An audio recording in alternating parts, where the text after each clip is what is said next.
오늘 하나님 말씀은 마태복음 5장 8절 말씀입니다. 우리 다 같이 합독하도록 하겠습니다. 마음이 청결한 자는 복이 있나니 그들이 하나님을 볼 것이니요. 아멘. 지난 3월 5일 수요일부터 여러분 사순절이 시작되었습니다. 제가 여러분들한테 사순절이라고 말씀을 안 드렸는데 저번 주에 우리 최충 집사님께서 사순절 기도를 하시더라고요. 그래서 제가 역시 대표 기도를 맡으니까 다 알아서 기도를 하는 걸 보고 너무 감사했어요. 여러분 사순절은 부활절까지 그 주일을 제외한 40일 동안의 기간을 말해요. 사순절이 시작되는 수요일을 우리가 제의 수요일이다라고 불러요. 종려나무 잎을 태운 재를 이마에 십자가 모양으로 바르는 그 예식을 한 데서 유래된 말이지요. 사순절 기간 동안 신자들은 나를 위해 이 땅에 오신 예수 그리스도의 삶과 십자가의 고난과 죽음을 묵상하며 또 그 죽음을 참여합니다. 또 하나님의 특별히 제2의 수요일과 또 예수님이 십자가에서 돌아가신 성금요일 그리고 그 마지막 고난 주간에는 많은 성도들이 금식을 하거나 많은 오락을 그치고 주님만을 또 묵상하고 마음을 정결케 하는 시간을 갖습니다. 오늘은 사순절 첫 번째 주일로 우리가 마음이 청결한 자는 복이 있나니 라는 제목으로 함께 말씀을 나누도록 하겠습니다.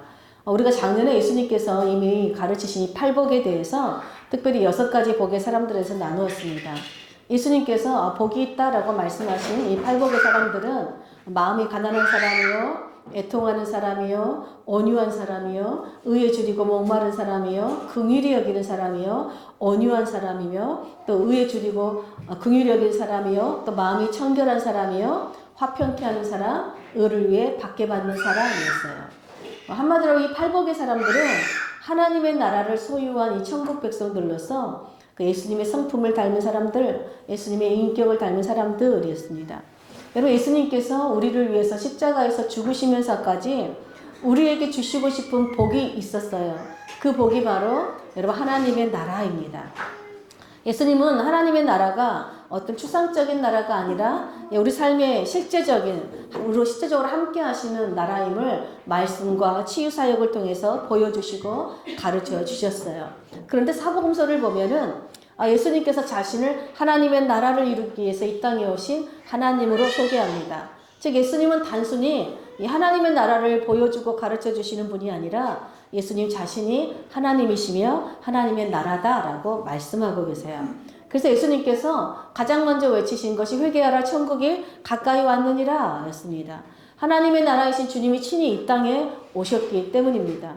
예수님은 하나님의 나라이신 자기 자신을 주시기 위해서 즉 자기 자신을 복으로 주시기 위해서 이 땅에 오셨지요. 하나님의 나라가 그래서 이 땅에 임한다는 것은 하나님의 통치가 임하는 것이고 또 하나님의 통치가 임한다는 것은 하나님의 임재와 하나님의 보고 또 경험하는 것이지요.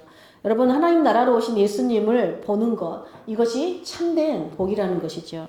그런 의미에서 팔복의 핵심은 하나님을 보는 거예요. 여러분 본다는 것은 알다, 또 깨닫다, 경험하다, 마음으로 보다, 영적으로 인식하다 이런 뜻이에요.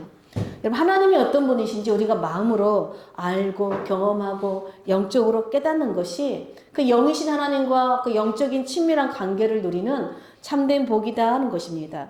예수님은 이렇게 마음이 청결한 자들이 하나님을 보고 경험하고 하나님의 나라를 소유하는 천국 백성들이다 라고 말씀합니다.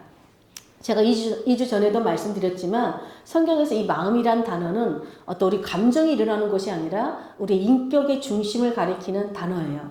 그래서 이 마음이라는 것은 우리의 생각과 정서와 의지와 우리 삶 전체를 움직이는 어떤 사령부와 같은 것이죠.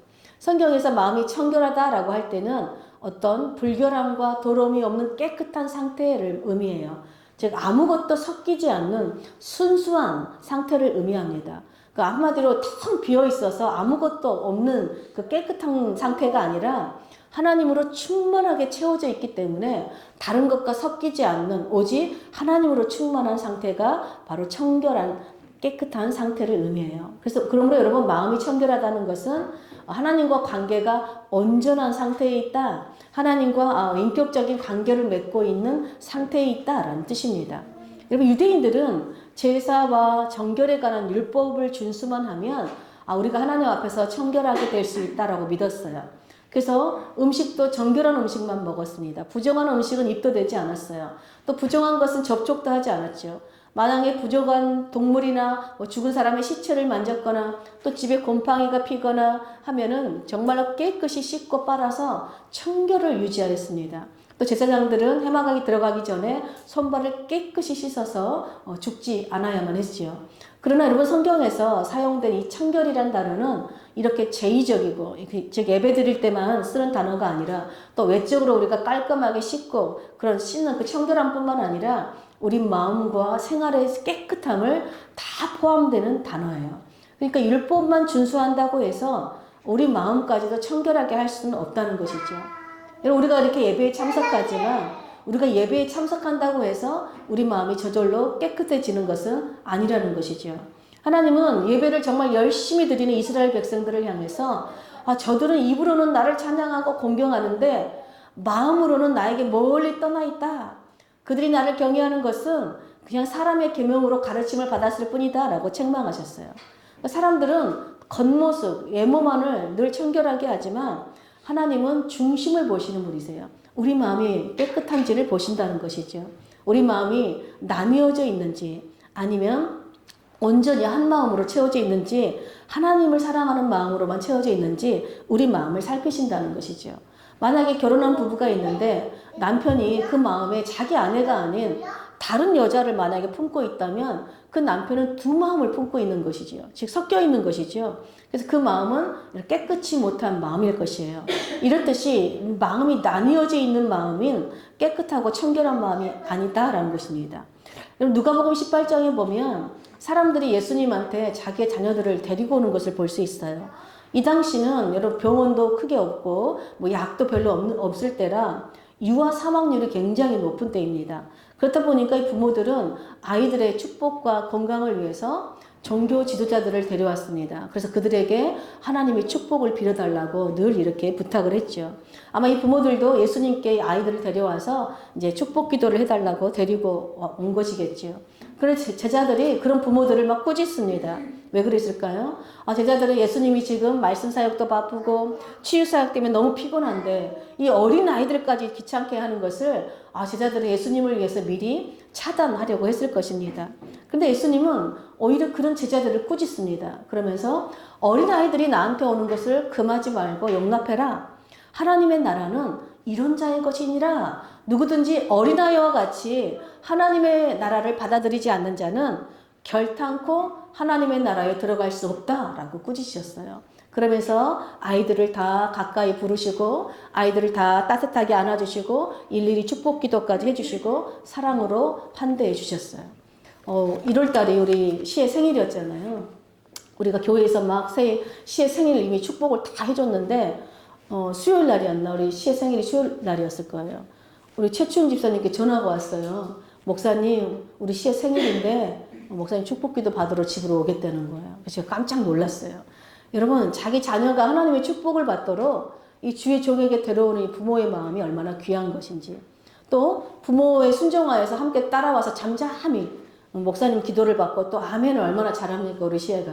또 아멘 하는데 저도 주님처럼 이렇게 따뜻하게 우리 시애를 안고 안수하고 이렇게 사랑으로 축복 기도를 해주셨어요. 여러분, 주님께서는 우리가 하나님의 나라를 어린아이와 같이 받아들이지 않으면 결탄코 하나님의 나라에 들어갈 수 없다라고 선언하십니다. 즉 천국 백성이 될 수 없대요. 즉 어린아이들에게 어른들이 반드시 배워야 할 것이 있다는 것이죠.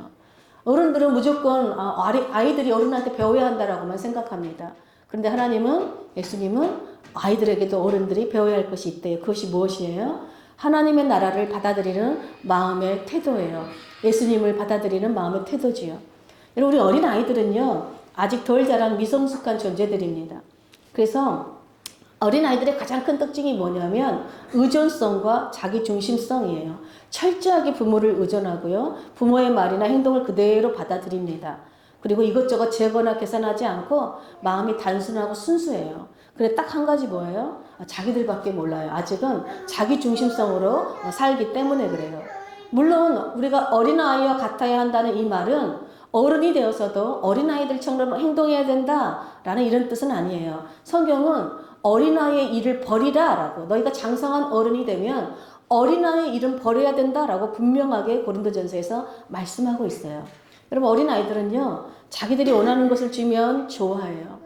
또 원하는 것을 주지 않으면 떼를 쓰고 울고 고집을 피웁니다. 왜 그러냐면 아직은 자기밖에 모르기 때문에 그래요. 그래서 남을 배려한다거나 다른 것을 사람과 나눠 먹는다거나 이런 걸 못해요. 왜냐하면 무엇이 옳고 그른지 아직 지각이 없는 나이다 보니까 오직 자기 생존을 위한 본능만을 따라 살기 때문에 그렇습니다. 이것이 바로 어린아이의 일이에요. 어릴 때는 다 이것이 정상이라는 것입니다.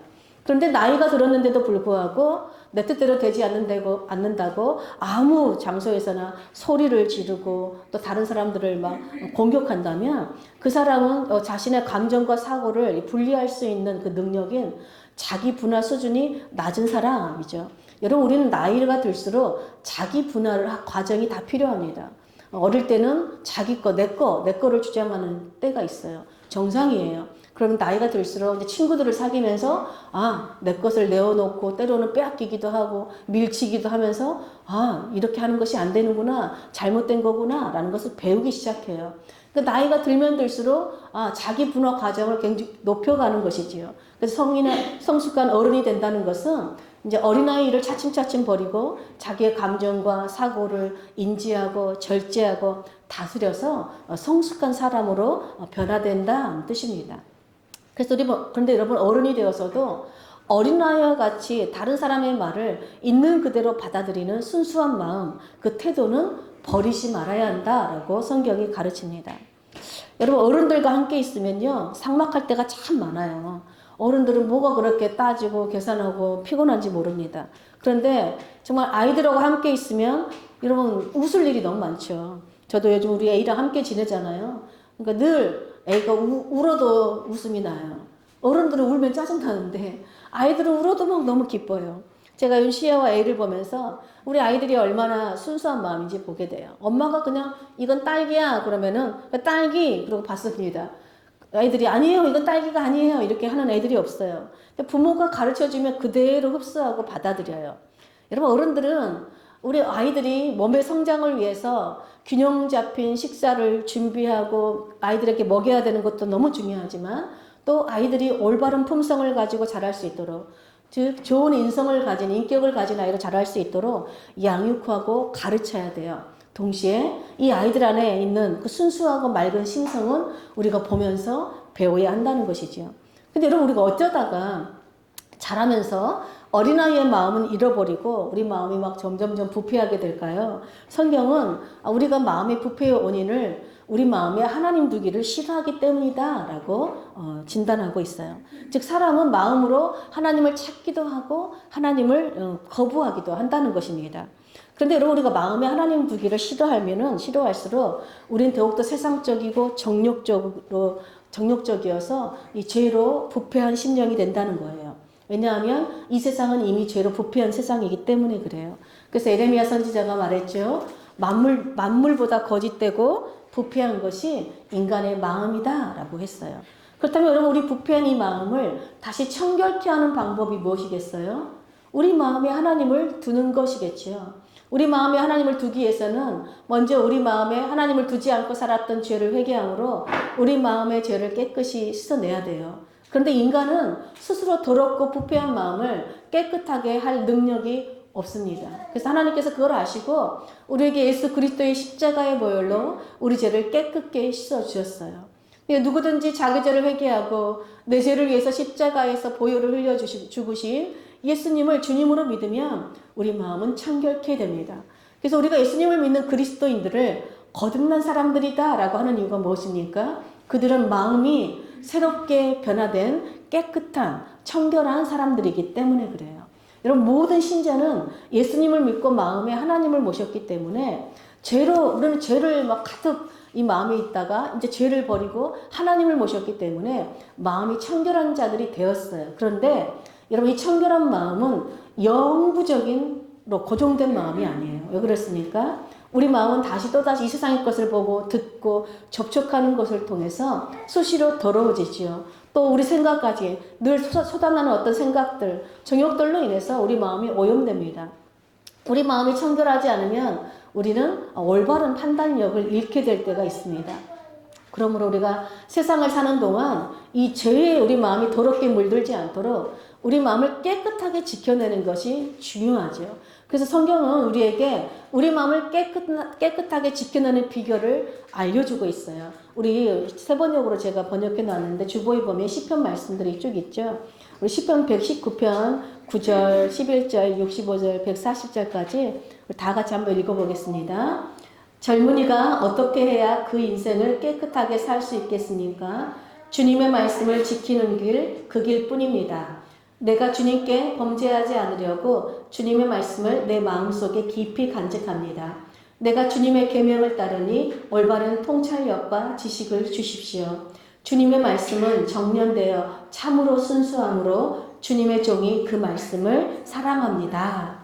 여러분, 우리 마음을 죄에 물들지 않도록 깨끗하게 지키는 비결을 하나님은 이 말씀을 지켜야 하는 것이다. 예수님은 말씀을 지켜 순종하는 것이 우리 마음을 청결하게 지키는 것뿐만 아니라 열매를 풍성하게 맺는 삶이다. 즉 우리가 하나님의 성품을 닮아가는 길이다라고 알려주세요. 여러분, 우리 마음이 청결하게 되는 길은 우리 마음에 하나님을 두는 것이에요. 여러분, 하나님을 마음에 든다는 것은 바로 예수님을 주님으로 믿고 따르는 것이죠. 그리고 그분의 말씀을 마음 깊이 새기고 순종하는 것이에요. 여러분, 우리 안에 거하시는 성령님은요, 오직 말씀으로 감동하셔서 우리 죄를 깨닫게 하시는 분이시고 우리를 죄에서 돌이키게 하시는 분이시고 또 우리를 마음의 동기와 욕구를 하나님의 뜻에 거스르지 않도록 정결하게 지켜주시는 분이세요. 성령님은 우리의 그 어두운 눈을 열어주셔서 말씀 안에 있는 놀라운 진리를 발견할 수 있도록 우리 눈을 열어주시는 분이실 뿐만 아니라 우리로 하여금 말씀을 사랑하고 하나님을 사랑하게 하시는 말씀의 영이세요. 그러므로 여러분, 우리가 하나님의 말씀을 우리 마음에 깊이 간직하고 그 말씀을 따라 산다는 것은요, 바로 우리를 정결케 하시는 하나님을 사랑하는 것이에요. 즉 우리를 사랑하시는 하나님을 사랑하는 것, 이것이 거룩하신 성령님으로 충만한 마음이자 바로 마음이 청결한 사람들의 우리가 마음을 지킬 수 있는 비결이라는 것이죠. 여러분, 우리가 예수님을 믿고 또 회개의 눈물을 흘릴 때 십자가에서 흘리신 주님의 그 보혈이 우리의 모든 더러운 죄를 깨끗하게 씻어냅니다. 그리고 우리가 회심하는 그 순간 내 뜻대로 살고자 싶어 했던 그 욕망은 십자가에 못 박게 되고 성령의 인도하심을 따라 하나님의 뜻대로 살고 싶은 그 열망, 소망으로 가득 차게 돼요. 여러분, 놀랍게도요, 우리가 예수님을 믿고 마음이 청결해지면 가장 큰 변화가 여러분, 하나님을 예배하고 싶어요. 하나님을 사랑하는 마음으로 충만해져요. 여러분, 이것이 말씀을 사랑하게 돼요. 우리가 그전에는 말씀 듣기도 싫고 무슨 예배냐 이랬던 사람들이 우리 마음이 청결해지면 가장 먼저 하나님을 찾게 된다는 것이에요. 이것이 어린아이와 같은 마음이에요. 그래서 여러분, 어린아이 같은 마음이 없으면 우리는 하나님을 예배할 수도 없고 말씀을 사랑할 수 없고 그분을 찾지도 못한다는 것이죠. 여러분, 성경은 하나님께서 그분의 자녀들에게 주신 여러분 영의 양식, 생명의 말씀이에요. 우리 시애와 예이가 우리 부모의 말이라면 그대로 받아들일 때 너무나 사랑스러운 것처럼 우리들도 하나님의 말씀인 이 성경을 늘 아멘으로 받아들이시는 사랑스러운 하나님의 자녀들로 사시기를 축복합니다. 하나님의 말씀을 사랑함으로 항상 성령 충만한 그 마음을 청결하게 지켜내는 자들이 되시길 축복합니다. 여러분, 예수님은 이 마음이 청결한 자들은 행복한 사람들이다. 왜냐하면 그들은 하나님을 볼 수 있기 때문이다 라고 말씀하세요. 여러분, 얼마나 많은 사람들이 하나님 보기를 갈망합니까? 시편 기자들은 늘 주님, 내가 하나님 보기를 원한다고 고백했어요. 여러분, 하나님을 본다는 것은 무슨 의미일까요? 이렇게 우리가 서로 여러분들의 얼굴을 대면하듯이 우리도 하나님을 이렇게 실제적으로 볼 수 있다, 그런 뜻일까요? 출애굽기 33장에 보면 하나님께서 모세에게 이렇게 말씀하세요. 네가 내 얼굴을 보지 못하리니 나를 보고 살 자가 없기 때문이다 라고 말씀하셨습니다. 그러면서 하나님께서는 모세에게 하나님의 영광을 보여주셨어요. 그러니까 하나님을 본다는 것은 두 가지 의미가 있어요. 첫째는 하나님의 영광을 경험하는 것이에요. 하나님은요, 하나님 자체가 그 자체로 영광이세요. 빛이십니다. 그런데 인간은 그 영광을 직접 볼 수가 없어요. 그래서 때로는 특별한 장소와 어떤 시간에 함께 하시는 하나님의 그 임재를 통해서 하나님의 영광을 보여주십니다. 이것을 우리가 발산적 영광이라고 하는데요. 예를 들면 여러분 모세가 떨기나무 아래에서 불타는 것을 보았어요. 그런데 여러분 불이 타면 떨기나무가 어떻게 돼야 돼요? 불타서 사라져야 되는데 그대로 있는 것을 보았습니다. 그리고 그 떨기나무 안에서 말씀하시는 하나님의 음성을 듣고 신발을 벗을 수밖에 없었어요. 그 두려움 앞에서 하나님 앞에 자기가 굴복한 것이죠. 또 이스라엘 백성들은 아주 빽빽한 구름이 산 위에 있고 나팔 소리가 들었을 때 여러분 그들은 두려워서 벌벌 떨어서 엎드렸죠. 여러분 하나님의 임재를 통한 그 하나님의 영광을 경험한 사람들에게는요 공통적으로 다 거룩한 두려움을 느끼고 있어요. 그래서 그때 느끼는 게 뭐냐면 인간은 나는 아무것도 아니구나 라는 걸 깨닫게 돼요. 영원하고 무한하고 불변하신 하나님에 비해 나는 얼마나 더덥고 유한하고 하찮은 존재인지를 인식하게 된다는 것이죠. 하나님의 그 임재를 통해 하나님의 영광을 경험하는 사람들은 그래서 이 세상을 바라보는 눈, 관점이 새롭게 돼요. 죄로 어두워진 우리의 마음의 눈이 열리기 때문에 비로소 무엇이 옳고 그런지, 무엇이 참이고 거짓인지, 무엇이 영원한 것이고 무엇이 잠깐 있는 것인지, 무엇이 생명이고 사망인지를 보고 판단하는 영적 분별력을 가지게 된다는 것입니다. 비로소 자연 만물 속에 깃들인 창조주 하나님의 그 아름다운 성품들을 발견하기 시작해요. 그래서 여러분 이전에는 이 세상의 아름다움을 보면서 이 세상을 사랑했다면 여러분 예수님을 믿고 마음이 청결해지자 이 세상을 지으신 하나님을 보고 하나님이 얼마나 아름다우신지 그 하나님을 사랑하게 돼요. 여러분 풀잎 끝에 매달린 여러분 이슬을 보면서 또 밤하늘에 반짝이는 별들을 보면서 또 사계절이 변화되는 그 계절의 변화를 보면서 하나님이 얼마나 놀랍고 신비한 분이신지 오늘 우리가 찬양한 것처럼 하나님의 그 아름다우심이 얼마나 놀랍고 신비한지 하나님을 경외하는 일이 일어나요. 하나님을 찬양하게 됩니다. 그래서 이전에는 세상의 것을 사랑하고 세상의 질서를 따라 살았다면 이제는 하나님을 사랑하고 하나님을 찬양하고 하나님의 질서 속에서 살아가게 돼요. 무엇보다도 우리가 마음이 청결하게 되면 하나님의 형상으로 지음받은 사람들을 너무 귀하게 여겨지죠. 저는 우리 아이들을 볼 때마다 하나님 어떻게 우리 아이들을 이렇게 사랑스럽게 지으시고 우리 곁에 이렇게 하나님의 형상을 볼 수 있게 하셨는지 하나님의 은총을 경험하게 돼요.